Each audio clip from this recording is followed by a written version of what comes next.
ክርስትና የሚባል እምነት ነበር እንደ ለካ ኢትዮጵያ ላይ የሚባልበት ቀን ይመጣል። እናንተ ተሳደቡ፣ እኛ እናሰማለን። ወዳጃችን እንደሰማችሁት ምን እያለን ነው? እንደው ኢትዮጵያ ውስጥ ክርስቲያን የሚባል ነገር ነበረ የሚባልበት ጊዜ ይመጣል አለ። ያው እናንተ ተሳደቡ እኛ እናሰልማለን በሚለው ማለት ነው። ተሳደቡ የሚለው ይቆየን፣ የምንሳደብበት ምንም ምክንያት ስለሌለ አንሳደብም። ግን አሁን ያልከው ነገር በፍጹም በጭራሽ ሊሆን የማይችል ግን የድፍረት አደገኛ የድፍረት ንግግር የተናገርከው። አሁን አንተ ያልከውን ራሱን ማድረግ ባይቻልም ግን እንደው የተወሰነ ለመሞከር ልትሞክር ራሱ የምትችለው ከሞከርክም ይሄ ሌሎች ዓለማት ላይ እንደተደረገው ይሄ በጂሃድ ምናምን ካልሆነ በስተቀር ቀጥታ በማስተማር ምናምን ነገር ይህንን ህዝብ እዚህ ሚዲያ ላይ ምን ያደርጋሉ መሰላችሁ? አንዳንድ ሙስሊሞች እንደው ገሌ ሰለመ ሻሃዳ ሳዝናቸው ምናምን እያሉ እያመጡ ሃይማኖታዊ ፕሮፓጋንዳ ለመስራት የሚሞክሩ አሉ። እሱን አሳያቸዋለሁ። ነገ ወይ ከነገ ወዲያ ቪዲዮ እሰራበታለሁ። ማለት ከክርስትና ወደ እስልምና ሳይሆን እዛው ራሳቸው ሲጀመር ሙስሊም የነበሩ እዛ ራሳቸውን ደግሞ ክርስቲያን አስመሰለው ወደ እስልምና እንዲሄዱ እያስመሰሉ የሚሰሩት ነገር አለ። በጣም በርካታ ከኦርቶዶክስ ወደ እስልምና ሄድን ይሉና እስቲ የክርስትና ስማችሁ ማን ነበረ ሲባሉ አንዱ አሁን ርብቃ አለች ሃይማኖት፣ አንዱ አቤል ምናምን የክርስትና ስም ኢማጂን እና አሳያችኋለሁ እሱን። ለማንኛውም በማስተማር ወይም በአስተምህሮ ይህንን ህዝብ የኢትዮጵያን እንደው የሚያስገርም ልበ ሙሉ የሆነውን ይህንን ክርስቲያን ህዝብ ወደ እስልምና እናመጣለን። ይህን ሁሉ ህዝብ ከዛ በኋላ የክርስትናን ስም አጠራሩን ከኢትዮጵያ ላይ እናጠፋለን ማለት ምን ማለት መሰለ? ባጭሩ ኢየሱስ እርሱ ጌታ አይደለም ፈጣሪ አምላክ አይደለም ብለን ማስካድ እንችላለን። ይሄ እንደማለት ነው። ይሄ በጣም የድፍረት ንግግር ነው፣ አደገኛ ነው። የቀላል መስሎ ነው የታየ ማይ ብራዘር፣ ወይስ ለፕሮፓጋንዳ ያለ ነው? አይደለም ኢየሱስን አንስተ ይቅርና ቅድስት ድንግልን አንስተ ድንግል ማርያም እኮ ማምላክ አይደለችም ወላዲት አምላክ አይደለችም ብትለው ዞር በል የሚል ማለት እርግጥ ነው ነገረ ክርስቶስ አለው አሁን የተናገርኩት ውስጥ የወላዲት አምላክ የሚለው ውስጥ ግን በቃ የእመቤታችንን ስም ራሱ አንስተ ማለት ነው። እሱን ማስካድ አትችልም። አይደለም ቀጥታ ኢየሱስ እየተነሳና ማለት ነው። ይህ ብቻ እኮ አይደለም ጌታችን ኢየሱስ ስለኛ የከፈለው ያ ሁሉ መከራ፣ ያ መሰቀሉ፣ ያ ሞቱ ዓለም በታሪክ ደረጃ ሳይቀር እንኳን ያወቀውን ስቅለቱን መጥቼ እንዴት ላስክድ ትላለህ? ማለት እስልምና ኢየሱስ አልተሰቀለም፣ አልሞተም፣ አልተገደለም ስለሚል ማለት ነው። ስለዚህ አልሞተም ብቻ ሳይሆን አልተነሳምም። እንዴ የተንሳያችን በኩ ክርስቶስ ኢየሱስ ትልቁን ተስፋቸውን አስከዳለው ብለ መነሳት ስም አጠራራቸውን እስከ ማጥፋት ድረስ ይሄ በጣም አደገኛ ነው። ይሄ ቀላል በጣም ከባድ ነው። ይሄ ብቻ አይደለም። በነገራችን ሌሎች አስተምህሮቶች እንዳሉ ሆነው እስልምና ላይ ብንመጣ ለምሳሌ መሐመድን እንዴ የሆነ ሰዓት ላይ ብቅ ብሎ በቃ ነብይ ነኝ ብሎ የመጣን አንድ ግለሰብ ነብይ ነው ብለ ተቀበል ብለ እንደማስገደድ ማለት ነው። ይሄ ቀላል አይደለም እኮ ባይዚ ብዙም ማገናዘብ የማይችሉ ሰዎች ዝም ብሎ እንደዚህ ካልተቀበሉት በስተቀር ማገናዘብ የሚችል ሰው ማስረጃ ሊጠይቅ ይገባል። ማለት ብድግ ብሎ የሆነ ሰው ነብይ ነኝ ብሎ ስለመጣ ብቻ ነብይ ተደርጎ አይቀበልም ማለት ልንቀበል አንችልም። ከእርሱ ቀደም ስለ መሐመድ የተናገረ ሰው አለ? የለም። አንድ ታዲያ ከሱ በፊት የነበሩ ነቢያት ሁሉ እንደው እነሱ ነብይ ለመሆናቸው ማረጋገጫ ከእነርሱ በፊት የነበሩ ሌሎች ሰዎች ስለ እነርሱ አስቀድሞ ተናግረው ነበር? እንደዛ ነው ልትሉ ትችላላችሁ። አይደለም ግዴታ እንደዛ አይደለም። ግን በብሉይ ኪዳን የነበሩ ነቢያት ሲላኩ ለህዝብ ነው የተላኩት። ምን ማለት ነው? ለህዝብ ነው የተላኩት። አስቀድሞ የእግዚአብሔር ህዝብ የሚባል ኖሮ እዛው ህዝብ ላይ ነው የሚላኩት። ስለዚህ ከዛው ህዝብ ይነሳሉ ወይ ቀጥታ ወደዛው ህዝብ ይላካሉ ነው። መሐመድ ግን አዲስ ህዝብ ነው የጀመረው። አዲስ ህዝብ ነው ያቋቋመው። ብሎ ማለት ነው አንድ ብሎ የጀመረው ሌላ ህዝብ የማቋቋም አይነት ነገር ነው። ስለዚህ ከእግዚአብሔር እንዳልሆነ ግልጽ ነው፣ ከፈጣሪ እንዳልሆነ ሰው ይሄንን እንደዚህ ማቀበል ራሱ አደገኛ ነው። ለማንኛውም ግን አስተምህሮ ላይ እንደዚህ ማድረግ እችላለሁ ካልክ በዚህ ደረጃ እንደው የድፍረት ንግግር መናገር የምትችል ከሆነ የውይይት ጥሪ ላቅርብ። እንግዲህ አሁን የውይይት ላይ እንኳን አሁን ላይ ያን ሀል አይደለም፣ ያው ከዲቤት ነክ ነገሮች ራቅ ብያለሁ። ግን ያው ሙስሊም ወንድሞችም ጆሮ እንደሚሰጡ ስለሰማሁኝ ስላየሁኝ ምን እናድርግ እንደው ይሄ እናንተ የነብዩ መሐመድን ምናምን እንደነዚህ አይነት ነገሮች እንዲነሳባችሁ ስለማትፈልጉ እነሱ አንድ ጊዜ ይቀመጡና ነው ይሄው በእኛው ርዕሱና እንወያይ። ኢየሱስ ጌታ ወይም አምላክ ወይም ፈጣሪ ነው ወይስ አይደለም በሚለው እኔ እናንተ ብንወያይ ወዳጅ። ከዛ ቀጥለን እናደርጋለን ስለ ስቅለቱ፣ ሞቱ፣ ትንሳኤው እያልን ደግሞ የምንሄድ ይሆናል ጌታ ይፈቅድልን እንዳለ በራሳችን ርዕስ ማለት ነው። እንደዛ እናደርጋለን። የእግዚአብሔር ሰላም ከሁላችን ጋር ይሁን። አሳውቀኝ። ሰላም። እንኳን ለፋሲካ በዓል በሰላም አደረሳችሁ። ወንድምና እህቶቼ ሰላማችሁ ብዝት ይበልልኝ። አማን ነው። ክብሩ ይስፋ። የእናትና የልጁ ትላንትና እኔ የተደሰትኩበት በህይወቴ በጣም አርጌ የተደሰትኩበት ቀን ነው። ከሌሎች ቀናቶች ጨምሮ ትልቁ ደስታ የነበረኝ ማዬና ማንዬ ሲወለዱ በጣም ልዩ ደስታ ነበረኝ። በጣም ከዛ በተረፈ ትላንትና ትልቁ የደስታ ቀኔ ነው። ትልቁ የደስታ ቀኔ ነው። ምክንያቱም ኦርቶዶክስ ተዋህዶ መልስ እንዳላት ያየሁበት የተረዳሁበት ብዙ በህይወት የተማርኩበት ነገር ነው። ነገ ደግሞ ልደቴ ነው። 47 ዓመትን ቆረጥማለሁ። ወደ 50 ወደ 60 መውሰድ ይቻላል፣ እንደ ተመቻችሁ ነው። ኤኒዌይስ እኔ የማውቀው 47 ዓመት መቆርጠሜን ነው። እና በዚህ አጋጣሚ ለሙስሊም ወንድምና እህቶቼ ጥሪ አደርጋለሁ። እፎይ እኔ ፔጅ ላይ መጥቶ ወደ 11,000 የሚሆን ህዝብ ባለበት እፎይ የተከሰሰበትን ነገር ምን አድርጓል? ምላሽ ሰጥቷል። ምላሹ ምንድን ነው? እኔ የተከሰስኩበት ይሄ ነው፣ ይሄም ብልሃል ተብዬ ነው። መልሱ ደግሞ ከነሱ ሀዲሳቸው ላይ ይኸው ያነበብኩት ይሄንን ነው፣ ሌላ ያልኩት ነገር የለም ብሎ ተናግሯል። ስለዚህ የሙስሊም ወንድምና እህቶቼ ጥሪ ማደርግላችሁ እናንተ መጣችሁ እፎይን ነብዩ መሐመድ እንደዚህ አይነት ነገር ተብሎ የተጻፈ ነገር የለም ብላችሁ የምትሆኑ ከሆነና ካሳመናችሁ በነብዩ መሐመድ ጉዳይ ላይ ካሳመናችሁን የመጀመሪያው በድጋሚ እስልምናን ዮኒ ማኛ ይቀበላል። እኔ ብቻ ሳልሆን እኔ ቤት ያሉ ወንድምና እህቶቼ ክርስቲያኖች አብዛኞቻችሁ እፎይን ካሸነፋችሁ ከእፎይን ነጥብ ካስጣላችሁ እፎይ የሚናገረው ንግግር ስህተት ነው ካላችሁ ኑና ተወያይታችሁ በፍቅር ተወያይተን ይኸው አንዳንድ ቁጥር እሰልማለሁ እያላችሁ እኔም እሰልማለሁ እያላችሁ ወንድምና ክርስቲያን የተዋህዶ ልጆች ፕሮቴስታንቶች እንድትጽፉልኝ በታላቅ ትህትና ጠይቃለሁ። ስለዚህ ሙስሊም ወንድምና እህቶቼ ደግሞ ይህንን ጥሪ ተቀብላችሁ መታችሁ አይ ስለ ነብዩ መሐመድ የተነገረው ንግግር ስህተት ነው፣ የተጻፈው ስህተት ነው፣ ከሌላ ፈጥሮ ነው ያመጣው የሚለውን ነገር የምትሉበት ቀን ይሁንላችሁ። እንግዲህ ከዚህ በላይ የምለው ነገር የለም። እስልምና ትክክለኛ መልስ ካለው ስለ ነብዩ መሐመድ ትክክለኛ ነገር ካለ መታችሁ አስልሙን እያልኳችሁ ነው። አስልሙን እኔ ከነ ቤተሰቦቼ ከነ ሚስቴ ከነ ልጆቼ ሌሎችም የኦርቶዶክስ ልጆች የፕሮቴስታንት ወንድምናቶቻችን ሌላም ክርስትና ሌላ እምነት ያላቸው በሙሉ እንደሚሰልሙ ቃል ገባለሁ። እርግጠኛ ሆኜ ነው የምናገረው። ስለዚህ እናንተም እርግጠኛው ናችሁ እኛን ለማስለም በደስታ መታችሁ ትምህርት አስተምሩ። ሌላው ለማሜ ለምትባል እህትና እርግብ ለምትባል እህታችን አንድ ነገር ልንገራችሁ። ውይይት ዲቤት ስትደረጉ ፖይንታችሁ ለማስጣል የስህተት ነገር ሲሏችሁ ቱግ ነው የምትሉት። ሴቶች ለዚህ ነው በአደባባይ አትስበኩ የምትባሉት። ቱግ ትላላ። ጎበዝ ናችሁ፣ ታውቁታላችሁ። በስሜታችሁ ይመጡና ወደ ስድድብ ይቀየራል። ትላንትና ወደ ስድድብ ሊቀየር ነበር፣ ቶሎ ተቀየር። ፖይንት ሊያስጥሉች ሲፈልጉ ፖይንትሽ ላይ አቴንሽን መስጠት እንዳትሰጪ ማድረግ ሲፈልጉ ምን ያደርጓቸዋል? ጠቅ ያደርጓቸዋል። የዛኔ ፖይንታችሁን ትጣችሁ ወደ ሌላ ነገር ትገቡና ነገራችሁ ይበለሻሻል። ስለዚህ ሴቶች ተረጋግታችሁ ነጥባችሁ ላይ ብቻ ፎከስ ካደረጋችሁ መቼም ነጥባችሁን አጥሉም። ይቺን እንደ ቲፑ ሰዷት። ለዚህ ነው እኔ ከሴቶች ጋር በተወሰነ መልኩ ስጨቃጨቅ ነጥባቸውን ነው ማስጥለው። የሆነች ነገር ጠቅ አረግባቸዋለሁ። ቀኑን ሙሉ ቀናቸው ተረብሾ ይውላል።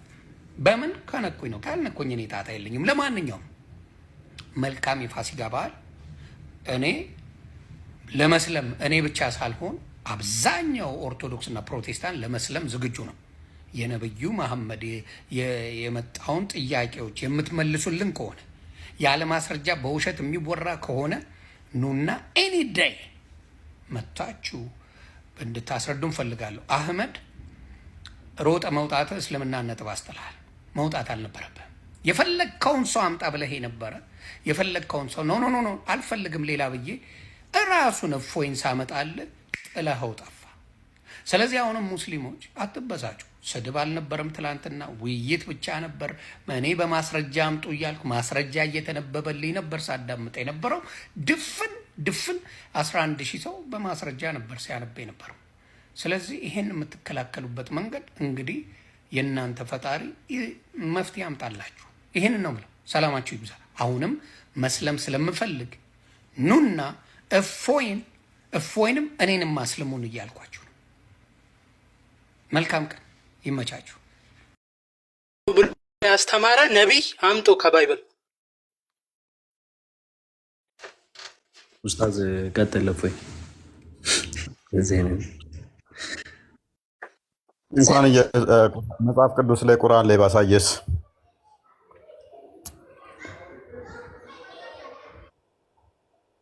ያልኩ ከባይብል ነው። እፎይ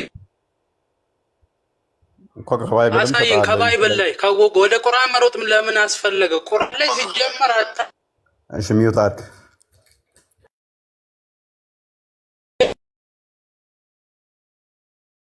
ተረጋጋ ተረጋጋ። ቆይ ቆስጠንጢኖስ አንዴ ክፈትልኝ።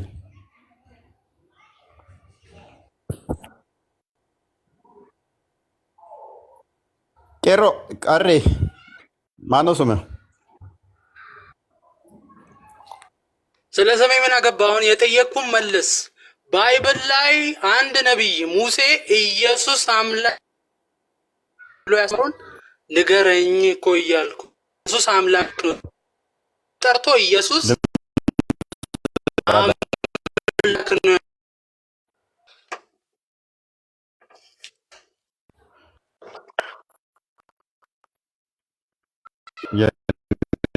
ስልኬ መሰለኝ የተቆራረጠብኝ ነው። የኔስ መልካም አንዴ 4:171 ክፈትልኝ። ሱራ 4:171 አዳምጣ አንዴ።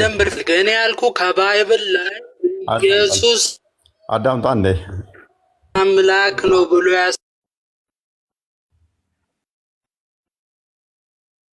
አዳምጥ እንዴ ወዳጅ አዳምጥ እንጂ ተረጋጋ። አዳምጥ።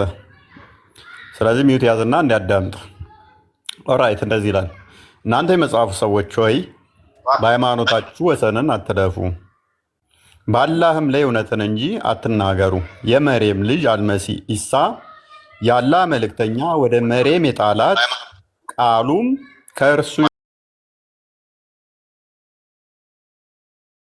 የሆነ መንፈስም ብቻ ነው ይላል።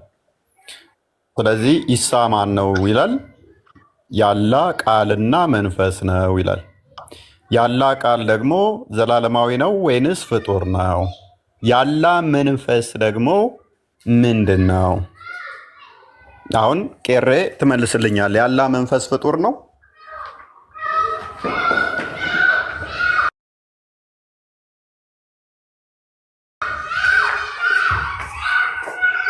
ቄሬ ይሁን ቃል አላህ በይሁን ቃል ወይም ኩን ፈየኩን ብሎ ነው የፈጠረው እያለ ያለው በይሁንታ ቃል ወይም ደግሞ ሁን ብሎት የፈጠረው ነው እንጂ እያለ ያለው ቃሉ ለራሱ ኢሳ ነው እያለ አይደለም። አትቅጠፍ አይልም። እስቲ ኢሳ አምላክ ነው የሚል እዚህ ላይ አለ። ኢሳ አምላክ ነው የሚል አለ እዚህ ላይ። ኢሳ አምላክ ነው የሚል አለ። መልስ። ኢሳ እየጮኩ አይደለም። አትጮህ። ቆይ ፈጠረው አይደለም የሚለው ቃሉ ነው የሚለው አይደለም። ይሄ መልስልኝ። የአላህ ቃል ነው ይለዋል አይለውም? ይሄን ብቻ መልስልኝ። ክርስቲያኖች ቃሉ ይለዋል አይለውም? ይሄን ብቻ መልስልኝ ወዳጄ። ኧረ እባክህ አትሳደብ። እንዳላህ ባለጌ አትሁን። እንዳላህና እንደ መሐመድ ባለጌ አትሁን። አትሳደብ። ተጠየቀውን ብቻ መልስ። በመንፈሱና በቃሉ ፈጠረው አይደለም የሚለው ቃሉና መንፈሱ ነው የሚለው። ኬታ መጣ? ተፍሲር ከኪስ ነው? ቁርአኑ የሚለውን ብቻ ነው ማንበብ ያለብህ። ይሄ ብልግና ነው። ባለጌ ደግሞ አትሁን። ስድብ የባለጌዎች መገለጫ ነው። ልክ አልአደብ አልሙፈረድ 963 ላይ ነብያችሁ ሰዎችን ሲያናድድ ምን ብሎ ይላል? አባትን ብልት ሂድና ንከሰው ነበር። ስለዚህ እንደዛ አትሁን አንተ። ቁርአኗን ብቻ አንብብ። የመርየም ልጅ አልመሲ ያላ ቃልና መንፈስ ነው አይደለም ነው ጥያቄ። ወጣ እንዴ? ስለዚህ ኢሳ ባለማወቅ የተጠቀሰ ጥቅስ ስለሆነ የጥቅስ ከዮሐንስ ወንጌል ምዕራፍ 1:1 ላይ የተወሰደ ጥቅስ ነው። ዮሐንስ ወንጌል ምዕራፍ 1:1 ላይ የተወሰደ ነው። በመጀመሪያ ቃል ነበር፣ ቃልም በእግዚአብሔር ዘንድ ነበር፣ ቃልም እግዚአብሔር ነበር የሚለው ያችን ባለማወቅ ዝም ብሎ ወሰዱትና ወልድ ፈጣሪ ቃል ነው ብለን እናምናለን፣ ቃሉ ነው ብለን እናምናለን። ከዛ አላህ መሐመድም ያችን ኮረጀና ኢሳ እኮ ያላ ቃል ነው አለ። ባለማወቅ የተወሰደች ነች። ቃሉ ደግሞ ፍጡር አይሆንም። ቃሉ ፍጡር ነው ካልከን አላህ ከቃሉ በፊት ቃል አልነበረውም ማለት ነው። ከመፍጠሩ በፊት which is ዲዳ ነበር ማለት ነው። ምን አልክ? አይ ቲንክ እኔ ጋር ይሁን አንተ ጋር አላውቅም። እየተቆረጠልኝ የእሱ ኔትወርክ ነው። ኔትወርክ የኔ ይሁን አንተ ይቆረጣል። የእሱን ሞዴሬተር አታስገቡት። በቃ መልሳችሁ የእሱ ኔትወርክ እየሰራ አይደለም። ቆይ ሞዴሬተር አንዴ ተረጋጉ ፕሊዝ።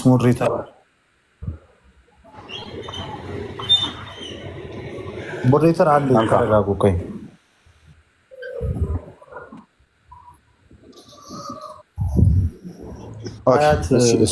ሳይወለድ የነበረው ዮሐንስ ወንጌል ምዕራፍ 8 ቁጥር 53 ምናምን አካባቢ ጀምሮ እንደሚናገረው ያ አባቶቻቸው እሱ ናቸውና ክርስቶስ በስጋ መጣ ብሎ ሐዋርያው ቅዱስ ጳውሎስ በሮሜ መልእክቱ ምዕራፍ 9 ቁጥር 5 ላይ የገለጸው እርሱ ከአብ ጋር የተካከለ እውነተኛ አምላክ እንደሆነ ስለራሱ ሲናገር እኔና አብ አንድ ነን ብሎ ያለው ዮሐንስ ወንጌል ምዕራፍ 10 ቁጥር 30 የዘላለም ሕይወት መስጠት የሚችል በጎቹን የሚጠብቅ ከበጎቹ ከእጆቹ ማንም ሊያወጣ እንደማይችል የተናገረው የበጎቹ እረኛ የሆነው ነፍሱን ስለ በጎቹ አሳልፎ የሰጠው ዮሐንስ ወንጌል ምዕራፍ 10 ቁጥር 27 ጀምሮ ቁጥር 1 ጀምሮ አንብቡት እናንተ።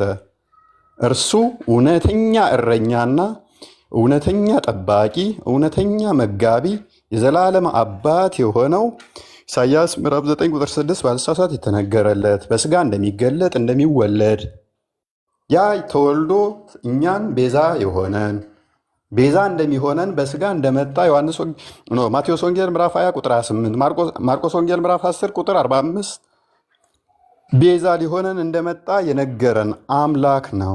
በስጋ የተገለጠ አስቀድሞ በእግዚአብሔር መልክ ሲኖር ሳለ ከእግዚአብሔር ጋር መተካከልም መቀማት እንደሚገባው አልቆጠረም።